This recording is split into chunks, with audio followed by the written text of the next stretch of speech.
வணக்கம் நண்பர்கள். தமிழக பாரதிய ஜனதா கட்சியினுடைய முன்னாள் தலைவர் அண்ணாமலை அவர்கள் ஆடு மேய்ச்சே 80 கோடி ரூபாய்க்கு காடு வாங்கியிருக்காரு. அதை பற்றி சுருக்கமாக பார்க்கலாம். வீடியோவுக்கு சப்ஸ்கிரைப் பண்ணி சேனலுடைய வளர்ச்சிக்கு உதவுங்க. கூடவே பெல் பட்டன் ஆன் பண்ணி வைங்க. அப்போ தான் சேனலில் போகிற வீடியோ உங்களுக்கு நோட்டிஃபிகேஷன் கிடைக்கும். சரி, இப்போ வீடியோக்குள்ளார போகலாம். முன்னாள் பாரதிய ஜனதா கட்சியினுடைய தலைவராக இருந்த அண்ணாமலை அவர்கள் ஆடு மேய்ச்சே 80 கோடி ரூபாய்க்கு காடு வாங்கியிருக்கிறாரு. அந்த காட்டில் விவசாயம் பண்ண போகிறேன், பால் காய்ச்சி விற்க போகிறேன், ஆடுகளை வளர்த்த போகிறேன்னு சொல்லியிருக்கிறாரு.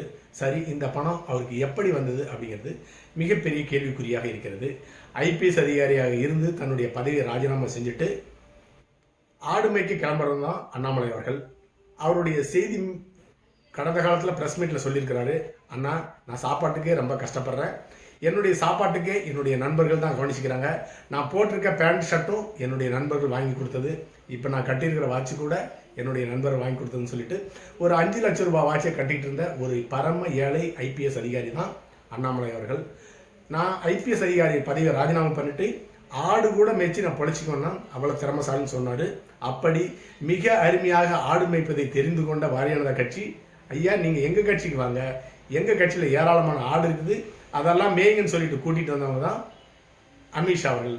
அப்படி பாரதிய ஜனதா கட்சியில் இணைந்து மிக அருமையாக ஆடு மேய்த்து இப்பொழுது ஒரு 8 ஏக்கர் நிலத்தை 80 கோடி ரூபாய்க்கு வாங்கியிருக்கிறாரு. அதுதான் இப்பொழுது சர்ச்சை பொருளாக தமிழ்நாடு முழுக்க உலாவிக் கொண்டிருக்கிறது. அடுத்ததாக, கடந்த காலத்தில் குறிப்பாக அமெரிக்காவில் வேலை செய்கிற சாஃப்ட்வேர் இன்ஜினியருங்க நிறைய பேர் தங்களுடைய பதவியை ராஜினாமா பண்ணிட்டு சொந்த நாட்டுக்கு திரும்பி தமிழ்நாட்டை சேர்ந்தவங்க தமிழ்நாட்டுக்கு வந்து தன்னுடைய சொந்த தோட்டத்தில் விவசாயம் பண்ணி அமெரிக்காவில் எவ்வளோ சம்பளம் கிடைக்குமோ அதுக்கு இணையான வருமானத்தை தமிழ்நாட்டில் அவங்க சொந்த வீட்லேயே சொந்த காட்டிலேயே சம்பாதிக்க ஆரம்பிச்சிட்டாங்க. அப்படி வந்தவர்கள் பால் கறந்து விற்று, ஆடு மாடு மேய்ச்சி, காய்கறிகள் விற்று, பழங்கள் விற்று சம்பாதிச்சு நல்ல முன்னேற்றத்தில் இருக்குன்னு சொல்லி வீடியோலாம் போட்டிருக்காங்க.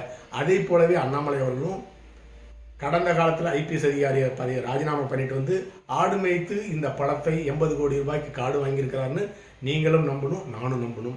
நம்பிக்கை அதுதானே வாழ்க்கை. அடுத்ததாக,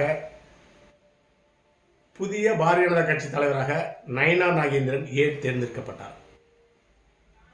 அண்ணா திராவிட முன்னேற்ற கழகத்தை மட்டம் தட்டத்திலேயே மிகப்பெரிய குறியாக இருந்த அண்ணாமலை அவர்களை மாட்டினால்தான் 2026 சட்டமன்ற தேர்தலில் அண்ணா திராவிட முன்னேற்ற கழகம் பாரதிய ஜனதா கட்சியுடன் கூட்டணி வைக்கும் என்று சொல்லிட்டு அழுத்தம் திருத்தமாக எடப்பாடி பழனிசாமி அவர்கள் கூறிவிட்டார். அதன் பிறகு பாரதிய ஜனதா கட்சியினுடைய தலைவராக இருந்த அண்ணாமலை அவர்கள் மாற்றப்பட்டு நயனா நாகேந்திரன் அவர்கள் பாரதிய ஜனதா கட்சியினுடைய புதிய தலைவராக தேர்ந்தெடுக்கப்பட்டார். அன்றையிலிருந்தே தன்னுடைய சொந்த கட்சிக்கு எதிராக பேச ஆரம்பித்து விட்டார் அண்ணாமலை அவர்கள். குறிப்பாக திராவிட முன்னேற்ற கழகத்தை போற்றி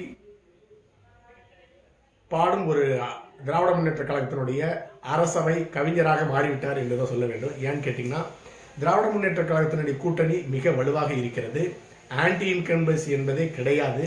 2026 சட்டமன்ற தேர்தலில் திராவிட முன்னேற்ற கழகம் ஜெயிப்பதற்கான, வெற்றி பெறுவதற்கான வாய்ப்பு பிரகாசமாக இருக்கிறது என்று சொன்னவர் தான் அண்ணாமலை அவர்கள். இப்படி அவர் கூறியதுக்கு காரணம் என்னன்னு கேட்டிங்கன்னா, பாரதிய ஜனதா கட்சி அண்ணா திராவிட முன்னேற்ற கழகத்துடன் வலுவான கூட்டணியில் இருக்கிறது. அண்ணாமலை அவர்கள் திராவிட முன்னேற்ற கழகத்துடன் வலுவான கூட்டணியில் இருப்பது தான் அதற்கு காரணம். அண்ணாமலைக்கு இப்படி கிடைச்ச பணம் கூட திராவிட முன்னேற்ற கழகத்தினுடைய தலைமை குடும்பத்தால் அண்ணாமலைக்கு வழங்கப்பட்ட பணம் அப்படின்னு சொல்கிறாங்க. இப்பொழுது தான் ஒரு சொத்து வந்திருக்குது. இன்னும் ஏராளமான மறைமுகமான சொத்துக்கள் இன்னும் வெளியே வராமல் இருக்கிறது. கூடிய விரைவில் அந்த சொத்துக்கள் பட்டியல் வெளியிடப்படும் சொல்லிட்டு ஏராளமான பாரதிய ஜனதா கட்சியை சேர்ந்தவர்கள் கூறுகிறார்கள். அப்படி அவங்க கூறுறதுக்கு, அப்படி சொல்வதற்கு காரணம் என்னன்னு கேட்டிங்கன்னா, கடந்த காலத்தில் அண்ணாமலையால் பழிவாங்கப்பட்ட பாதிக்கப்பட்டவர்கள் தற்பொழுது அனைவரும் ஒன்றாக சேர்ந்து அண்ணாமலையை பழிவாங்க துடிக்கிறார்கள். அவர்கள் தான் இந்த சொத்து பட்டியலாம் வெளியிட்டிருக்கிறாங்க என்பதுதான் உண்மை. அடுத்ததாக, நயனா நாகேந்திரன் அவர்களை ஒரு பலவீனமான பாரதிய ஜனதா கட்சியினுடைய தலைவராக, தற்போதைய தலைவராக காட்ட வேண்டும் அப்படிங்கிறதுக்காக அண்ணாமலை தன்னுடைய இருக்கின்ற வார் ரூமை வச்சு பலவீனமான தலைவராக காட்டிக்கொண்டிருக்கின்றார். அதே போலவே அண்ணா திராவிட முன்னேற்ற கழகத்துக்கு எதிராக அண்ணாமலையால் சசிகலா அவர்கள் பேச வைக்கப்பட்டிருக்கின்றார். அதே போலவே பாரதிய ஜனதா கட்சியினுடைய கூட்டணியில் இருந்த தினகரன் அவர்கள் அந்த கூட்டணியிலிருந்து வெளியேறி எடப்பாடி பழனிசாமி அவர்களை முதல்வர் வேட்பாளர் பதவியிலிருந்து நீக்கினாதான் நாங்கள் அந்த கூட்டணிக்கு வருவோம், அதுவரை அந்த கூட்டணிக்கு வரமாட்டோம்னு சொல்லிட்டு வெளியேறி இருக்கின்றார் தினகரன். அதற்கும் காரணம் அண்ணாமலை அவர்கள். அடுத்ததாக செங்கோட்டையன் அவர்கள் ஒரு பெரிய தலைவர்லாம் கிடையாது. செங்கோட்டையன் அவர்கள் 2ஆம் கட்ட தலைவர். என்றைக்குமே கட்சியினுடைய தலைமையை எதிர்த்து பேச தைரியம் இல்லாத ஒரு 2ஆம் கட்ட தலைவரையும் கட்சியிலிருந்து உடைச்சிட்டு அதிலிருந்து வெளியேறி அண்ணா திராவிட முன்னேற்ற கழகத்தினுடைய தலைமைக்கு எதிராக, எடப்பாடி பழனிசாமிக்கு எதிராக பேச வைத்தவர் அண்ணாமலை அவர்கள். அப்படிப்பட்ட அண்ணாமலை தான் 1-2 மாதங்களுக்கு முன்பாக தற்கூறி எடப்பாடி பழனிசாமி அவர்களை நான் முதல்வராக ஏற்றுக்கொள்ள மாட்டேன்னு சொன்னார். ஆனால் அதற்கு 1 வாரம் 10 நாள் கழித்து அண்ணன் எடப்பாடி பழனிசாமி அவர்களை 2026 சட்டமன்ற தேர்தலில் முதல்வர் ஆக்குவதே என்னுடைய முதல் குறிக்கோள்னு சொல்லிட்டு மாற்றி பேசினவர் தான் அண்ணாமலை அவர்கள். இதற்கு காரணம் அவர் ஒரு முழுமையான அரசியல்வாதி. ஊழல் பணத்தில் ஊடுகற்ற காடு வாங்குற விவசாயி என்பது நிரூபித்திருக்கின்றார். அடுத்ததாக உள்குத்து வேலையிலே தன்னுடைய சொந்த கட்சிக்கே உள்குத்து வேலையில் ஈடுபட்டதன் காரணமாக தற்பொழுது அவர் மீது இப்படிப்பட்ட ரெய்டுகள் நடத்தியிருக்கிறாங்க.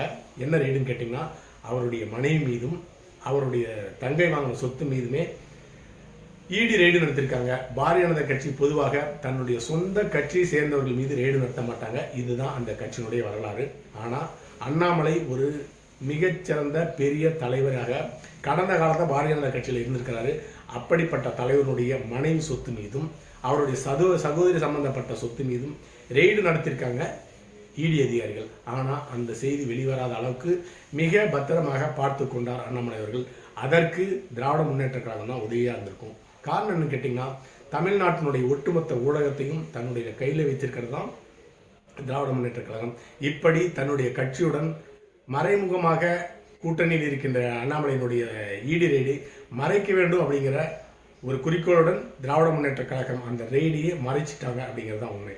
அடுத்ததாக கடந்த காலத்தில் 4.5 வருஷமா பாரதிய ஜனதா கட்சியினுடைய தமிழக தலைவராக இருந்த அண்ணாமலை அவர்கள் எந்த அரசியல்வாதி வீட்டில் ரெய்டு நடத்தணும், எந்த எதிர்கட்சி தலைவர் வீட்டில் ரெய்டு நடத்தணும், என்னைக்கு நடத்தணும், எந்த கான்ட்ராக்டர் வீட்டில் ரெய்டு நடத்தணும், எந்த தொழிலதிபர் வீட்டில் ரெய்டு நடத்தணும், இது எல்லாமே கடந்த 4.5 வருஷமாக நிர்ணயித்தவர், இடிக்கு கட்டளையிட்டவர் அண்ணாமலை அவர்கள். அப்படிப்பட்ட அண்ணாமலை அவர்கள் அப்படி ரெய்டு நடத்தப்பட்ட பிறகு அவர்கள் அதிலிருந்து தப்பிப்பதற்காக அண்ணாமலையுடன் மறைமுகமாக டீல் செய்து கொண்டதாக கடந்த காலத்தில் செய்திகள் இருக்குது. அதன் அடிப்படையில் இன்னைக்கு வாங்கின சொத்துக்கும் அதற்கும் தொடர்பு இருக்கிறதா என்றால் கண்டிப்பாக இப்படி வாங்கின சொத்துக்கும் அந்த ரெய்டுக்கும் தொடர்பு இருக்கிறது. காலம் மாறுகிறது. இப்பொழுது அண்ணாமலைக்கு எதிராக ஈடு ரெய்டு நடத்தியிருக்கிறாங்க. அதே போலவே கடந்த காலத்தில் KT ராகவன் போன்ற பாரதிய ஜனதா கட்சி தலைவர்கள் அண்ணாமலையால் பழிவாங்கப்பட்டிருக்கிறார்கள். அந்த தலைவர்கள் எல்லாமே இன்னைக்கு ஒன்று சேர்ந்து பழிவாங்கப்பட்ட தலைவர்கள் எல்லாமே ஒன்று சேர்ந்து தற்பொழுது அண்ணாமலையை பழி வாங்க வாய்ப்பு இருக்கிறது. அதுதான் அரசியல். அடுத்ததாக அண்ணா திராவிட முன்னேற்ற கழகத்துடன் அண்ணாமலையினுடைய தொடர்பு எப்படி இருக்கிறது, உறவு எப்படி இருக்குன்னு பார்த்தீங்கன்னா, அண்ணா திராவிட முன்னேற்ற கழகம் தலைமை, அதாவது எடப்பாடி பழனிசாமி அவர்கள் தமிழக பாரதிய ஜனதா கட்சி தலைவர்கள் பதவியிலிருந்து அண்ணாமலையை நீக்கினதான் கூட்டணியே என்று அறிவித்திருக்கிறார். அதிலிருந்து நீங்கள் நன்றாக தெரிந்து கொள்ளலாம் அண்ணாமலைக்கு அண்ணா திராவிட முன்னேற்ற கழகத்தினுடைய உறவு எப்படி இருக்கிறது நீங்கள் தெரிந்து கொள்ளலாம். அடுத்ததாக அரசியல்வாதிகள் நேர்மையான அரசியல்வாதிகள் யாருமே கிடையாது அப்படிங்கிறதுக்கு அண்ணாமலையும் ஒரு உதாரணம். IPS பதவியை ராஜினாமா செஞ்சுட்டு தான் ஒரு நேர்மையான அதிகாரி என்று அரசியல் வந்தார். அரசியல் வந்துட்டு இன்னைக்கு 80 கோடி ரூபாய்க்கு சொத்து வாங்கியிருக்கிறாரு. அதுலேருந்து ஒன்று நன்றாக தெரிகிறது, எந்த அரசியல்வாதியுமே இந்தியாவில் நேர்மையான அரசியல்வாதியாக இருக்க முடியாது அப்படிங்கிறதுக்கு அண்ணாமலையும் ஒரு உதாரணம். அடுத்த பதிவில் சந்திக்கலாம். நன்றி.